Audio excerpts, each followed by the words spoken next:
Welcome back, everybody. Here with me now is Ashley Metzger with the Desert Water Agency to talk about how it's still important to make saving water a long-term effort, along with tips to conserve water at home. So I know that we all were doing a great job, and sometimes maybe think we're doing good and then you forget, and it's still important to focus on it, right? Yes. So our customers have done a pretty solid job throughout the whole time that these restrictions were required.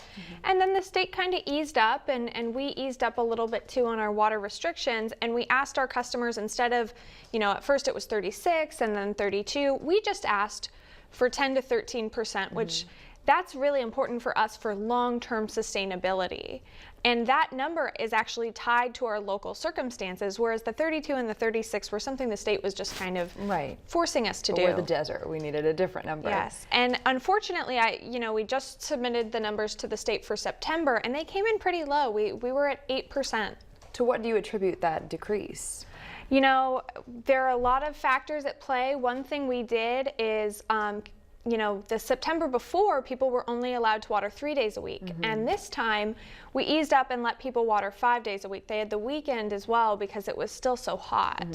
So that may have been a factor. And then, some people, this time they just didn't want to have their lawn brown anymore. People are getting a little bit fatigued. Frustrated with the drought, I guess, right? But it is still very much here, and we still do need to take action. And I know we wanted to talk about some ways, like tangible ways at home that people can continue to save. So let's go with that. Yeah, well, it's really important to think about water use outside. It's really easy to focus on things like swapping out a toilet or putting aerators or a low flow shower head.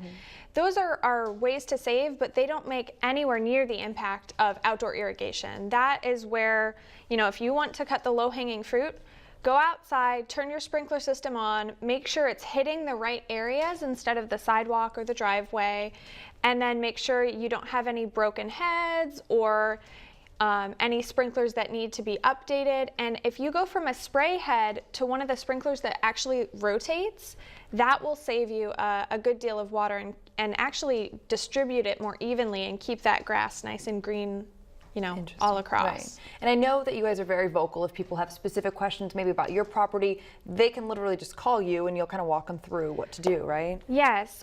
So if you don't have a landscape professional or if you have a language barrier there, we're happy to help give you some tips, and we certainly want to make sure that whether you're, a year-rounder or you're just here for season, that everything's in tip-top shape. Awesome. Well, thanks, Ashley, for the update, and I know everyone will try really hard to get those numbers up for you guys. Well, stay with us. Our top stories are coming up next. You're watching the Desert's News Leader.